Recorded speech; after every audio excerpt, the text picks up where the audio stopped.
and Falls Church police departments and sheriff departments. So that was very successful and got a lot of guns off the street.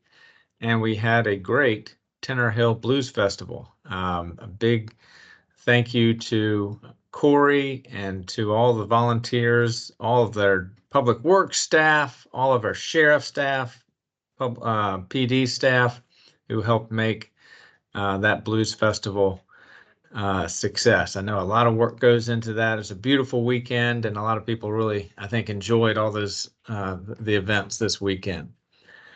I'll run through just real quickly some of the highlights of our agenda this morning. It is an action-packed meeting. We'll try to move briskly, a lot of information to share. I'm going to start out with updates on some recruitment notices for HR director and library director. We're going to get a report from the Social Equity Action Team. The Employee Survey Action Plan, we'll give an update on that.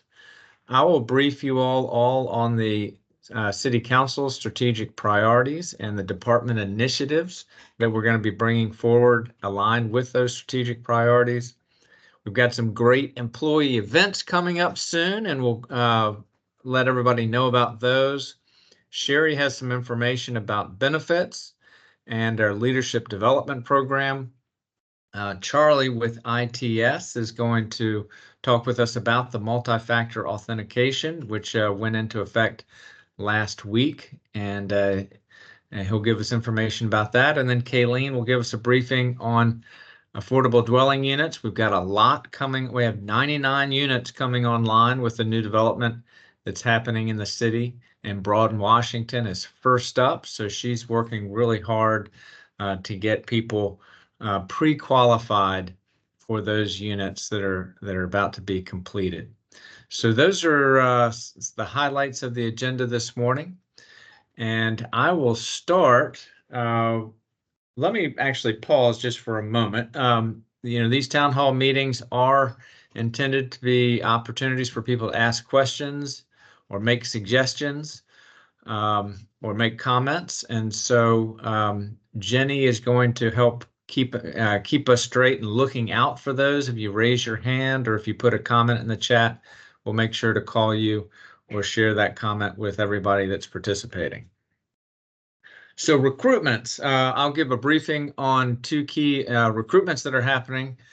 HR director and the library director. Human resources director first. We posted that recruitment notice back in May, and we have a June 17th closing date for candidates that are interested in being our next HR director. This is an internal and external recruitment process. I wanted to just share with you all a couple of, one key paragraph, I think, that is in the recruitment notice where we note the keys to success for our next HR director. It states, or we state, that our ideal candidate must be committed to a healthy workplace culture and proven experience in administering HR policies and regulations fairly, equitably, and consistently. They must work well in a collaborative environment and foster a human-centered mission. They must be an excellent communicator and proactive in broadcasting pertinent information to the city workforce. The candidate will have experience with strategic planning and managing and organizing multiple projects, and the future HR director for the City of Falls Church will inspire teamwork, leadership, and trust at all levels in the organization. So I wanted to just share, that's kind of one paragraph that lays out some of the keys of success, in addition to all the technical requirements and management requirements and leadership requirements we have for the position. So once we, after June 17th, we'll evaluate the applicants against the technical management and leadership criteria that are listed in the notice. We'll have an interview process. This position is appointed by the city manager, and so I will make the appointment. This position reports on a day-to-day basis to Jenny Carroll as our deputy city manager, and Jenny and I are working very closely on this recruitment. Similarly, the library director is also an appointee of the city manager, and reports on a day-to-day basis to Jenny Carroll. And so we're working together on this one. For library director, we also have a city charter provision that has a role for the library board of trustees, that there's a consultation with the library board in the recruitment and appointment of the library director. So Jenny and I are going to meet with the library board of trustees on Wednesday this week. We're going to go over the process, and we anticipate that that position will be noticed and recruited very soon after that meeting on Wednesday. For both of these and for all of our recruitments, Megan is always at the center of it all. And Megan DeSalle, thank you so much for laying out a process and for all of your assistance in these recruitment processes. And then one last note on the recruitment arena, our next communications director, Mary Catherine Chase, will be joining the city next Monday. Maggie and I and the whole team, we're really looking forward to welcoming Mary Catherine here to the city next Monday. So look out for that. We'll be going office to office to make introductions there. So that's my update on recruitments. And next, unless there are any questions or comments or suggestions for me, we'll turn it over to Joe for a briefing on the Social Equity Action Team and its memo on internal communications. Hi, Wyatt. Just an update, there are not any questions on the information about recruitment. We did have a couple of questions or pre-questions in the chat, and I'm answering them in the chat. I will also touch base on that later. So I'll let Joe get started. All right. Thank you, Jenny. Yep. Thanks, Wyatt. Thanks, Jenny. Good morning, everyone. Just very briefly go through kind of where we are with the communications information that SEAT was putting together with employee input. Just want to kind of go back and start from the beginning, and very briefly just run through so everybody kind of knows how we got to where we are. Several months ago, SEAT decided to focus on communication and ways to improve internal communication within the organization. And that was based off information that we had through the two surveys, the EAC survey and the Probalski survey, and also through the culture assessment study we did several years ago.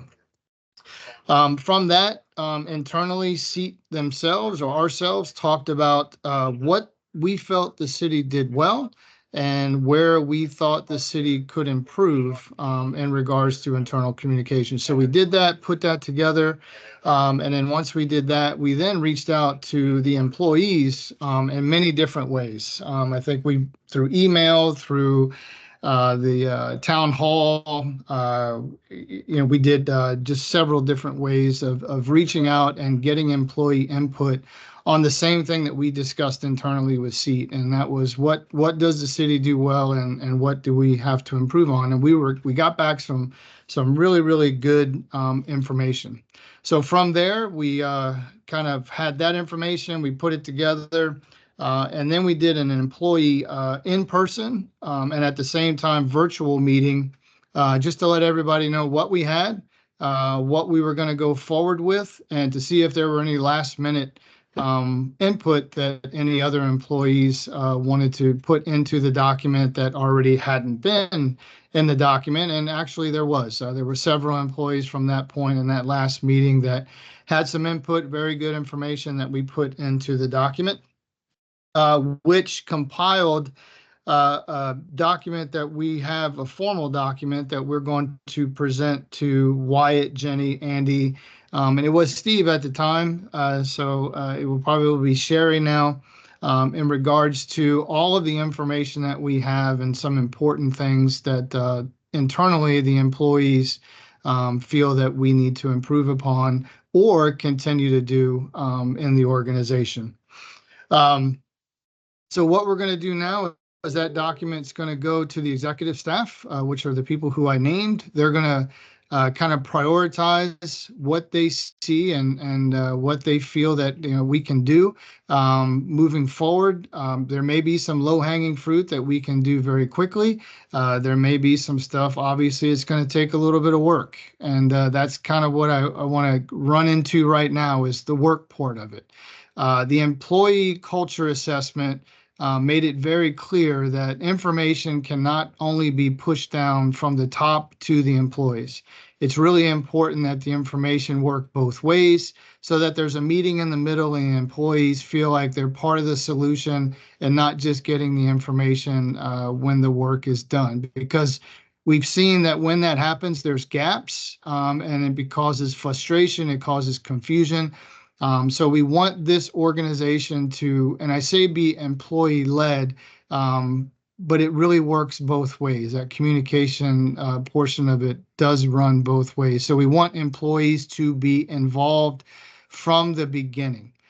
Jenny has sent out emails, has made announcements at our connection meetings, at town halls, on trying to get volunteers to be on working groups that will be part of the solutions in and around internal communication. And those groups will look at the priorities that have been set, and they will do work to see where we can implement these changes and then move forward as an organization.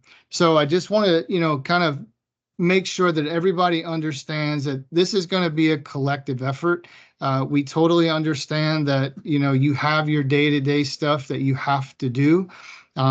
Get that. But it really, for us to function as an organization where everyone feels part of, and that we, get rid of any blind spots that we have, it really will take all of us a collective effort working together at times to volunteer to help out so that we get these programs like communication or whatever else comes up next time that the organization has to work on. So that we get to a point where everyone's involved and no one person feels like they have to put all the work on their shoulders, because it'll be a collective effort.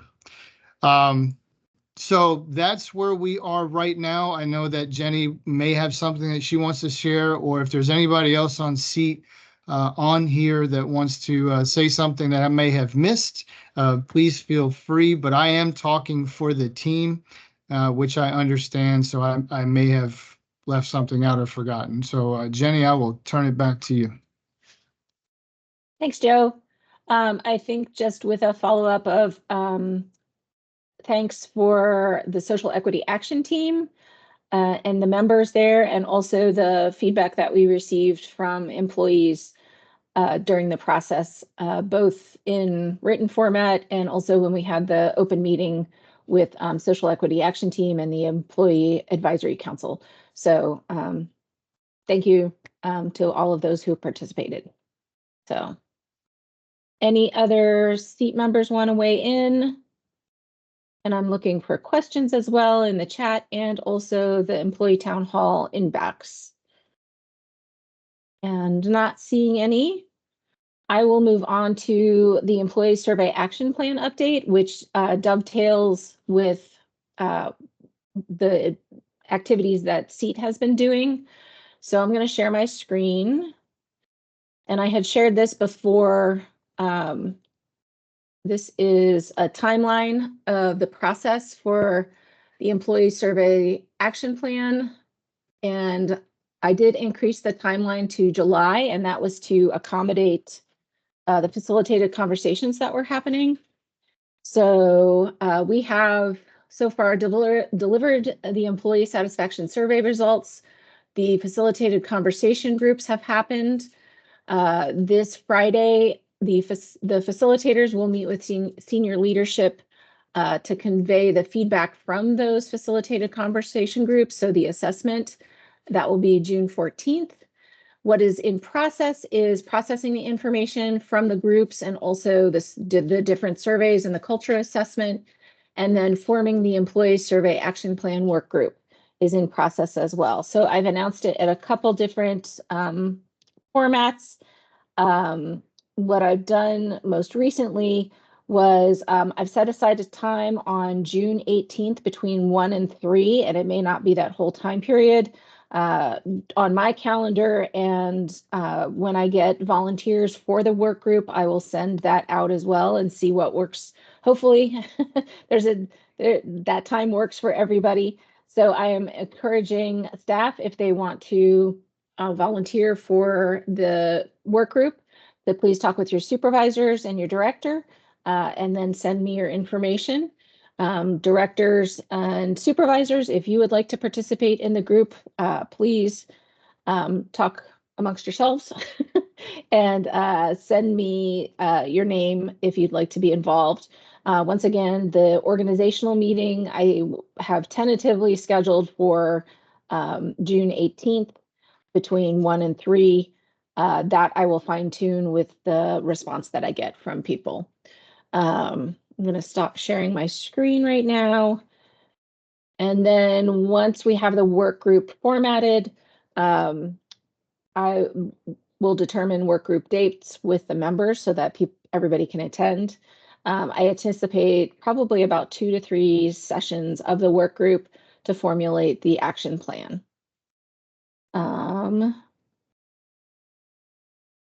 So I believe that's it for me. And just to follow up on 2 questions that were in or I should say, are there any questions on the Social Equity Action Team or the Employee Survey Action Plan?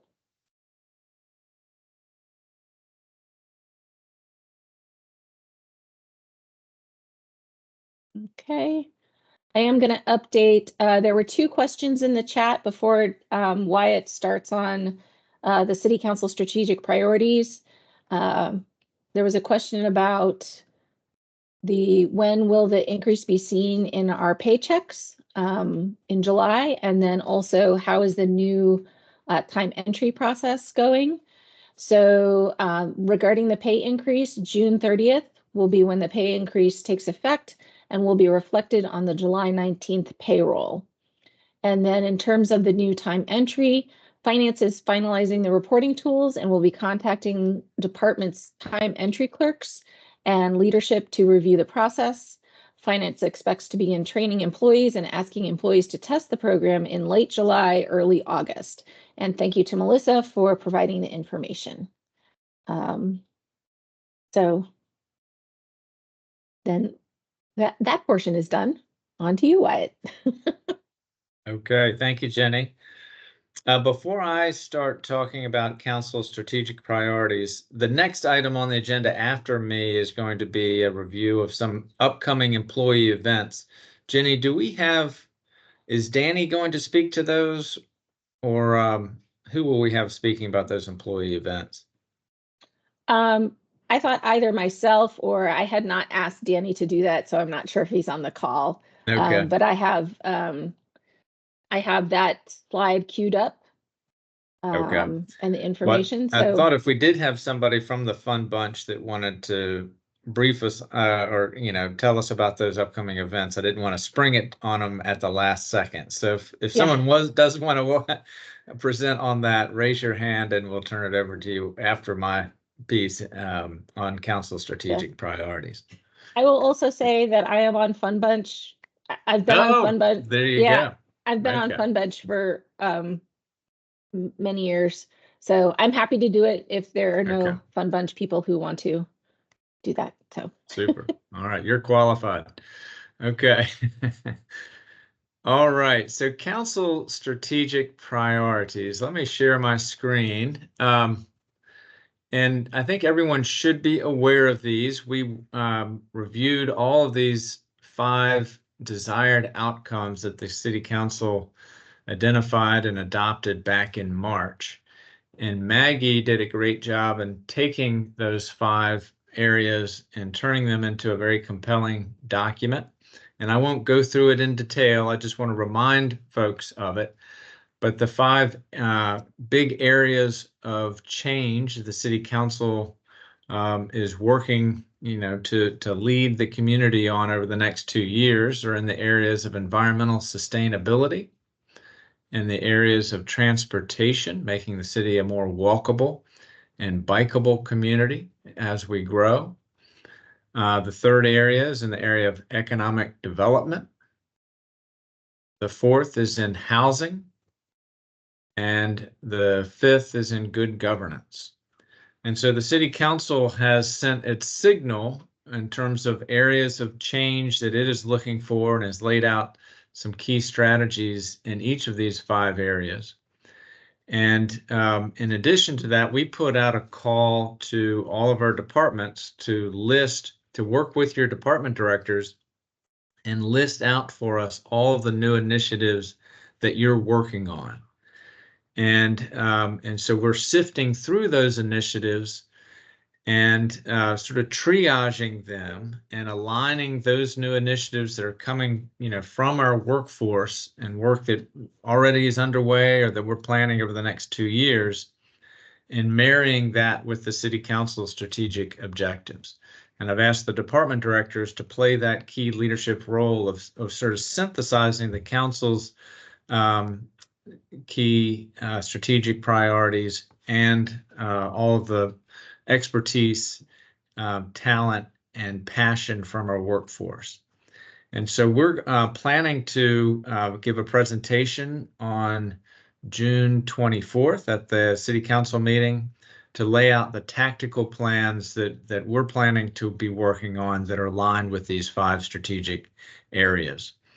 And so that's a work in progress. We're going to be working with departments over the course of this week and into early next week to refine those initiatives and identify timelines associated with them, identify some of the key people that will be involved in those, some of the boards and commissions that will be involved in that work, and then present that to the City Council on June 24th, as I said. So in the area of environmental sustainability, an example of a new initiative is the Community Center HVAC Modernization Project, which is being led by Lionel Millard. We'll have geothermal wells with that project and try to move our facilities forward of meeting our carbon emission reduction goals. An example in transportation is the Bike Master Plan, which Carrie O'Danino is leading, and has a team of principally of DPW and CPEDs that's working with Carrie on that. Public safety has a key role in that as well. So those are some examples of the sort of tactical initiatives that are aligned with the council's strategic priorities. Kayleen will be talking about one in just a moment. One of the big things we want the council to be aware of is that we're onboarding 99 new affordable units, as I mentioned at the beginning of this meeting, with the new development that's coming online. And that's a major initiative. And we want to do that well in terms of getting qualified income eligible members of our community, our workforce, people who work in the city, in the private sector as well, placed into those new units. So wanted the workforce to be aware of this effort, and there'll be more communication with everybody on these. One of the goals that we talked about with the EAC last week is that this list of initiatives is meant to be helpful in determining kind of what are the main things we're going to be working together to accomplish over the next 2 years. We know from the employee survey and from feedback from employees, the sense of many of us feel like there's too much going on. There's sometimes feeling overwhelmed by the number of new initiatives. So an important part of this effort is to make some decisions about what are some of the top priorities that the council is wanting to see through, and have us all be aligned with that. In addition to that, and right now we've got that list of new initiatives down to 29 new initiatives that would be on that council plan. We're going to try to refine it even a little bit further so that it's a real kind of a list that we can get our minds around and rally our resources around. We know, however, that that those are council priorities. We know that within our departments we have important new initiatives that are working through at the departmental level. For instance, in the police department, rolling out our new computer-aided dispatch system. That's a big effort. The police department is also working on updating its general orders and the accreditation process. Also a big effort. So some of those might not be on the council work plan, but they're they remain important departmental initiatives. So we want to be able to see them all together and make decisions as an organization about what it is we're trying to get accomplished over this 2-year time frame and provide some clarity that way. So I will stop there. Be happy to answer any questions about that, but I'm excited about this work and look forward to talking with all of you all about that over the coming weeks. And I'll pause there to see if there are any comments or questions about that. Not so far in the chat or in the email inbox. Right. Give it another 10 seconds. In the interim, I'm gonna. Yeah, why don't we segue to the employee events and Yep. And we'll keep on moving through. Yeah. So everybody should be seeing the 2024 employee event dates. So this happened due to the collaboration of all of the people and departments who plan employee events. So thank you to the Fun Bunch and Rec and Parks. Danny was on that group. Thank you to the EAC, Charlie Hamilton and Ripple were on that group. And then from HR, it was Steve Mason initially, and then Shari has been participating in that group as well. So for the rest of this year, we have our employee events plotted out. In June, we have 2 events, and Scarlett, our Fun Bunch, recently sent out an email, I believe, to all staff with the June events. This Wednesday, there will be breakfast sandwiches in the Laurel Room from 7:30 to 9:30. The food will be delivered at 7:30 and at 8:45 for those who come in later. And then I believe deliveries or pickups will also be made for departments that are not in City Hall. So, and then on the 27th, we're going to have the Captain Cookie ice cream sandwich truck. We've had them before, and they were very popular. They'll be parked outside City Hall from 2 to 2:45, and then the property yard from 3 to 3:30. And once again, that was on June 27th. We'll then have our employee fall picnic on September Thursday, the 19th. In October, we'll be having our pumpkin carving contest, which we have had in the past, and that will be on the 31st this year, which is awesome. Then in November, we'll be doing a Turkey Day potluck on the 21st. And then in December, the service awards will be on the 12th. This document will also go out after this meeting to CFC all users so that everybody has it in your departments. If you could please print it out and put it on your bulletin board for those folks who do not have a city email. I'm going to stop sharing that for now. Any questions on the employee events? And I also wanted to give, sorry, that was my calendar, if everybody heard that. I also wanted to give a shout out to the farmers market and Jennifer Brady, who's the farmers market manager. They have received a certification at the level of gold from the Virginia Farmers Market Association, and they have to do well on 11 areas and have best practices related to that. So go farmers market. They now have a gold certification. So yay. And I think the next up is Shari on some human resources information, including the 457 match and then the leadership development program. Once again, if you have any questions, you can submit them in the chat or you can submit them to Employee Town Hall email as well. So Shari, are you there? I am here and my camera is upside down. So I am not going to turn on my camera for some reason. I don't know why Okay. it does that. But I did want to just, while we were talking today, I just put some words together on a slide because people were asking about the merit increase and the dates for that. So I did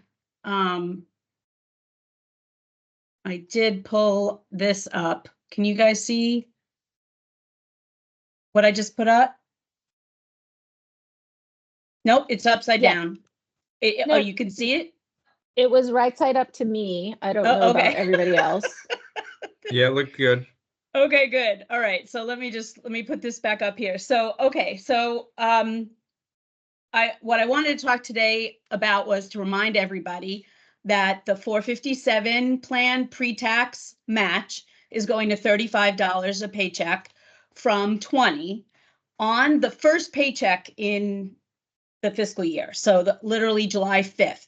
So if you want to take advantage of that, please increase your contributions in employee self-service by June 26th.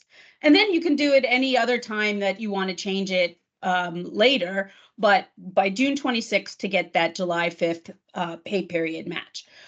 Jay created a little how-to guide, so we'll send out a CFC all on how to do that. Or if you've never contributed before, there you do have to fill out a form. But please don't miss out on the higher match that was just approved by council for fiscal year 25. Additionally, Antoinette from Mission Square will be back on June 26th. It's pretty competitive to get an appointment with her. So when you see that email go out, please go ahead and sign up. And she'll come back again, month after month. But she'll be here for one-on-ones on the 26th. And then she's coming back in July to do Retirement 101 group sessions. And we're going to be at DPW, then at the library, at the rec center, and here in City Hall, doing just some, general retirement savings type learning. So please be on the lookout for that as well. Then also with respect to the retirement plan, the pension statements are ready. These are new. Now that we had left Securian, we're working with Siegel, our actuary, on it. And I do want to have a little how to read this meeting because there are some actuarial words in there, and there's a lot of information. I want to make sure everyone understands their pension, how valuable it is, and what everything on that statement means. So we're going to be on the lookout for a CFC all on the retirement plan stuff, and we will make sure everybody's up to speed on that. And then, as we've been talking, people were asking about the merit increases, which is for police, it's 3% step and 3% cost of living adjustment. Other full-time and part-time permanent employees, it's 6%. That is effective, with the new fiscal year and will be on your July 19th paycheck.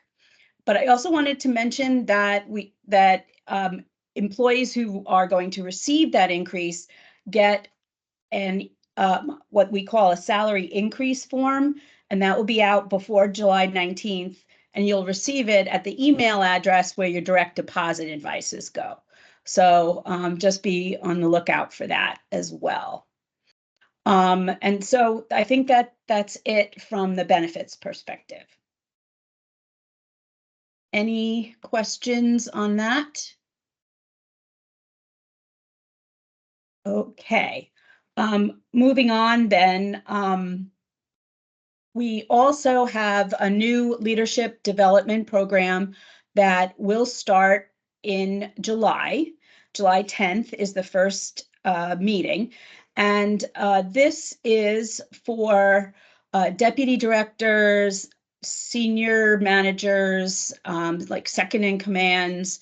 And so if directors can please let me know who in your group you want to attend. The directors went through this last year, and so we're starting a brand new cohort, and it's an excellent program, which includes, public speaking, psychological safety, strength finders, inclusion, how to be the best leader you can be. And so we really do want, we have room for 40 people, which is a lot, but we want to make sure as many people can go through this as possible. So please get back to me with who in your group. I know some have already done so thank you. Who in your group should attend starting in July, and then we'll get all the information out to everybody. But we're going to be at the library downstairs for all the sessions, and it's a once a month program from 9:30 to 1:30, 9 to 1:30 on those days. And it's just a great program, as folks can who have already gone through it can attest to. So please, directors, let me know who in your group we should include. Did I miss anything on that, Jenny? I don't think so. Thank you, Shari. Oop.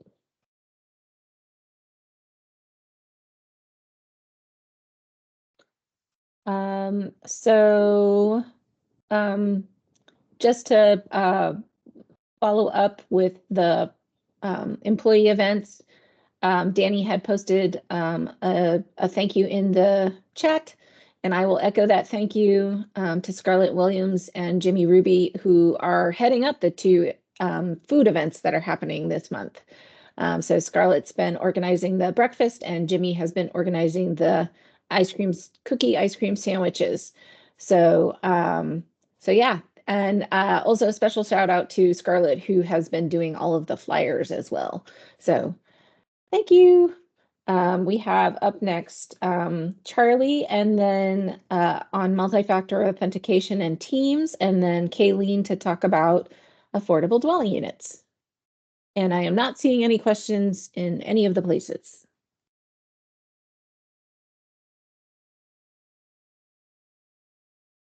Go, Charlie. All right. Well, speaking of questions, while I run through this, if anyone has any questions, please put them in the chat. I will do my best to monitor, but if someone could let me know verbally if I missed something, I'd appreciate it.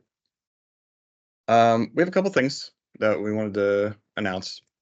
First of which is the end of Teams Classic availability. That was announced by Microsoft a couple of months ago, and they're working to make the older version of Teams go away and be replaced with a much more efficient version. Let me share that email, actually.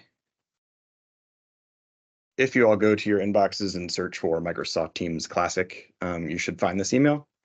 Basically, it just outlines the changes that are upcoming. It is not available to everyone yet. Microsoft is slowly rolling this out to clients. So if you don't have it, this little try new Teams button, don't worry, it'll come eventually. A lot of people might not even see this. They might just wind up getting the new Teams client if their machine gets imaged, or if we push out new software. So they, you might not necessarily have a chance to see this. If you do, it's nothing to worry about. We are aware, and if you require any assistance in upgrading, then just come swing by IT, put in a ticket. We'll get you squared away. The other thing I wanted to talk about, a much more recent thing, was multi-factor authentication. Let me share that one too. There you go. We, IT,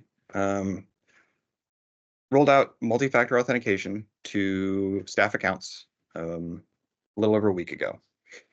And what this means for you is that anytime you want to go to Office 365, meaning Office Online, to use any of the applications such as Outlook, Excel, Word, Teams, PowerPoint, so on and so forth, you will be required to enter not only your password, but a two-factor authentication code. And the way that works is there's an application called the Microsoft Authenticator that you download to your phone. You enroll your Falls Church VA account in that application, and you will be prompted to enter a number into that application every time you go into your browser and go to Outlook or Excel or Word or Teams or PowerPoint or so on. The instructions we sent out last week can be found by searching multi-factor authentication in your mailbox. If you can't seem to find it, let us know. We'll send it to you. I think we're going to follow up with another email or send this one out again in the near future so that it's right there at the top of the list. This is not a requirement for all staff immediately must do. It's really a matter of convenience. So if you find that you do not need to use any of these applications online or access any of these resources online, it should not impede your workflow at all, and you can go about enrolling when you have a free time or feel like doing so. The enrollment process is pretty straightforward. We have had a couple of hiccups. Nothing too bad so far, though. If you do find that you have difficulty enrolling, like if there's a problem that you come upon, we are here. You can put in a ticket to it-ticket@fallschurchva.gov. You can call the help desk at 5264. Just let us know you're having issues and we'll come grab you, or you can swing by and we can assist you here, either or. If you have any questions, also, you can send them to it-ticket@fallschurchva.gov. And I don't see any questions in chat now, but that's all I got. And Charlie, I don't have any in the town hall meeting either. Okay. Email, that is. So. All right.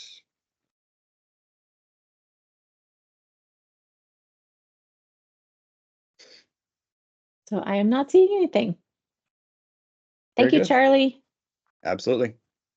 And finally, Kayleen, Good morning, with our everyone. affordable dwelling units.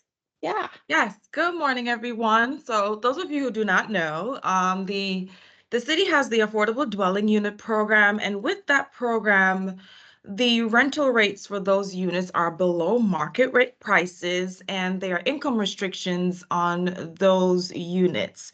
As Wyatt mentioned at the beginning of this meeting, we have 99 units that are going to be online within the next year, and we're going to have 33 units at Broad Washington. We're going to have 32 units at the West Falls project, and we are going to have 34 units at Founders Row 2. So what we are doing now is I am looking to build our wait list. As city employees, we do receive priority 2 for those units.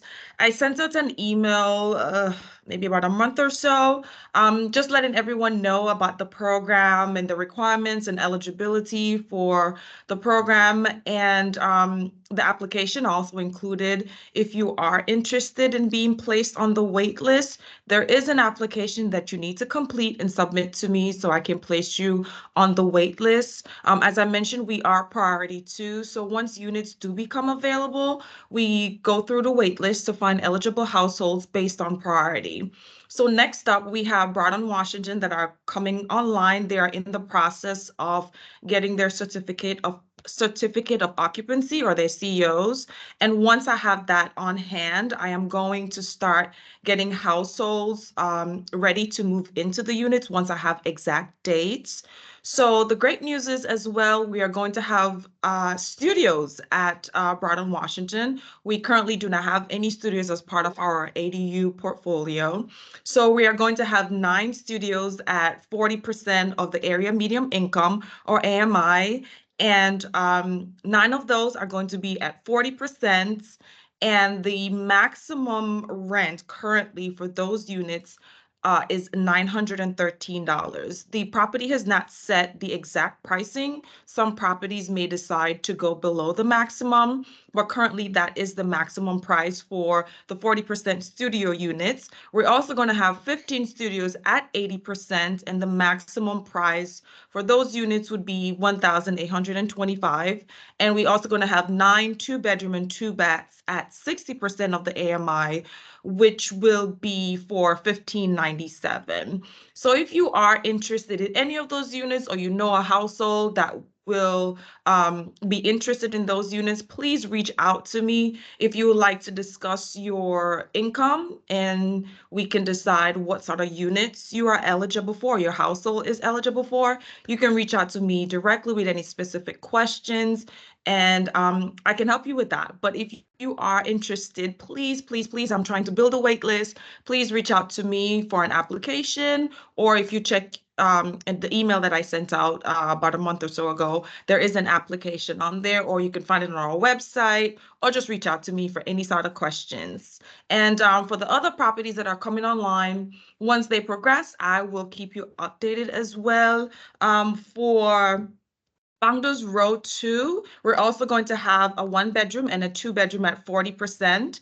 And we're going to have 17 units at 60% and 15 units at 80%. And it's going to be a range from studios 1s and 2s. And also at the West Falls project, all of those units are going to be at 60%.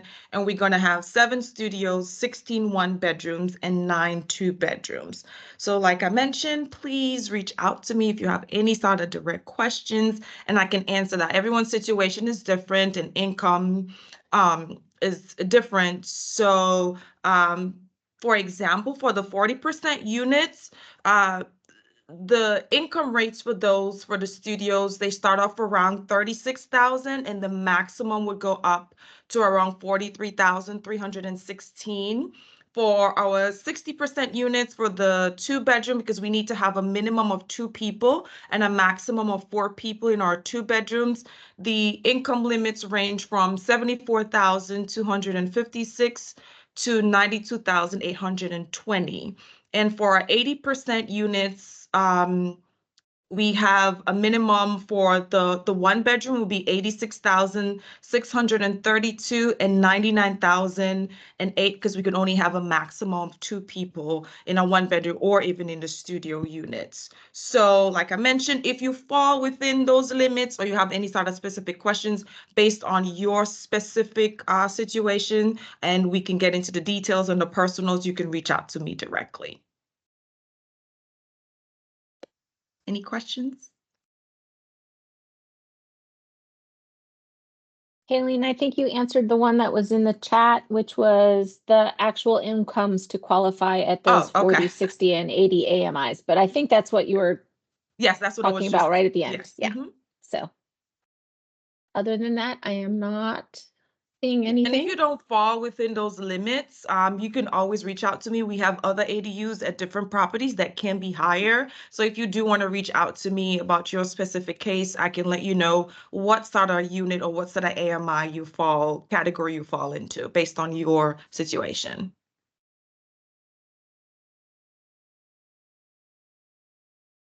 Thank you. Sure. All right. Thank you, Kayleen. Thank you to all our presenters this morning. That takes us through our agenda.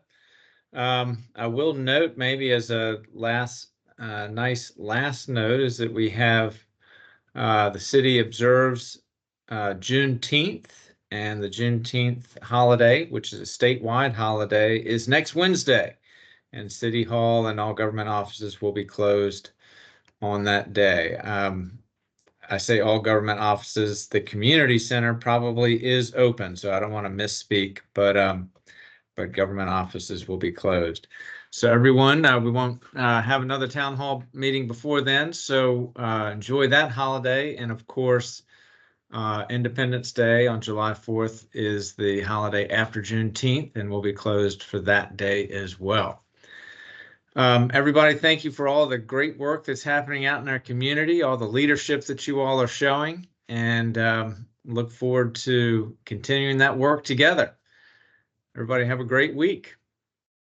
And I should also mention all the information we talked about today will go out in an email. Any slides that we showed will go out in an email from Maggie. Thank you, everyone. Thank you, everybody.